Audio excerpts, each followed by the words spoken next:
Tricia Peelen, aka Farm Girl from A Farm Girl's Life, and I'm going to show you some gardening tips for 2023. Some of the things that I do. I guess one of the first here, I'm going to show you how I pot up my geraniums. So this is my pot from last year, full of old potting soil. I'm going to dump this into my new potting soil because it extends your potting soil. You don't have to go out and buy more and more and more. And I have a lot of pots, so it takes a lot for me.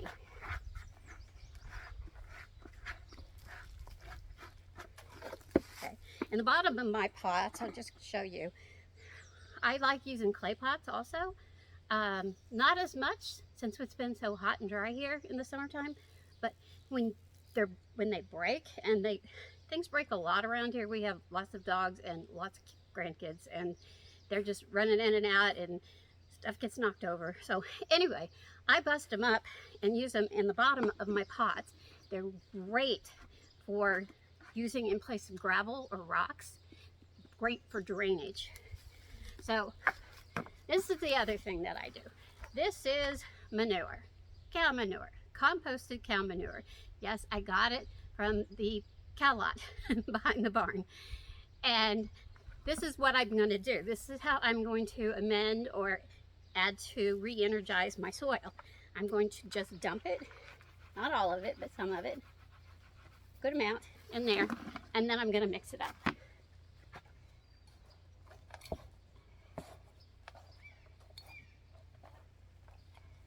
And do I mind, getting my hands dirty in cow manure? Not really.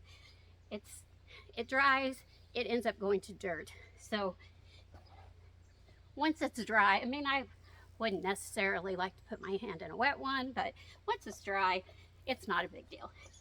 And the plants love it. I have used chemical fertilizer for a lot of years. I like the systemic kind. You use it, you fertilize, and then you don't have to worry about it for like 3 months. But I'm really concerned about the bees. And so I was trying to think of what I could do differently that would be better for the plant.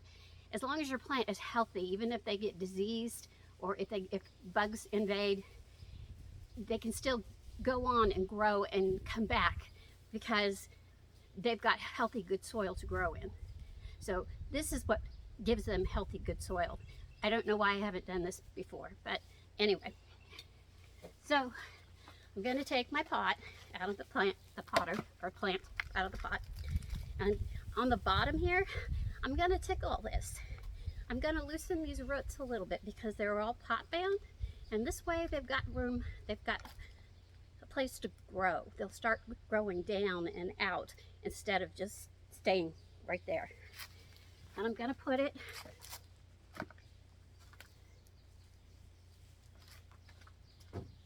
sorry about that.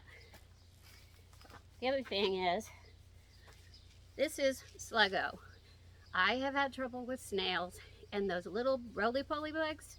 That's what we call them. I'm sure there's another name for them, but we call them roly-polies. I used to think they were just cute until they started getting in my pots and eating on the roots of my plant. I do not like that, so I do use this. So, sprinkle some in the bottom. Put my geranium in there. And fill in with soil.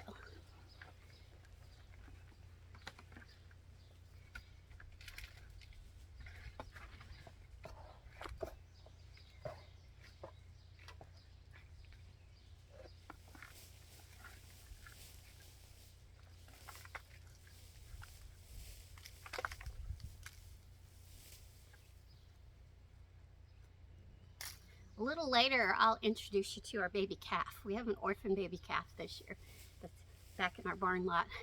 Her name is Missy. And we've been feeding her. My grandkids, it's part of their chores, which I think chores are great for kids.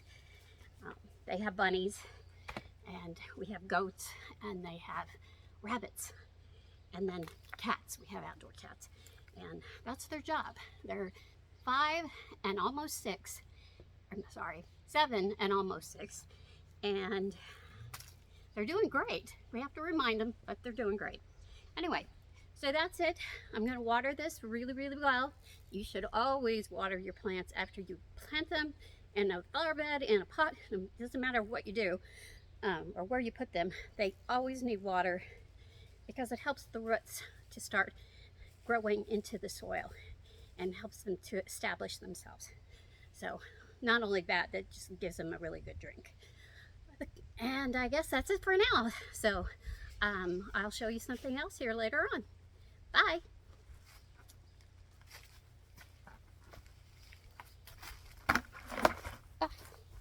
Not gonna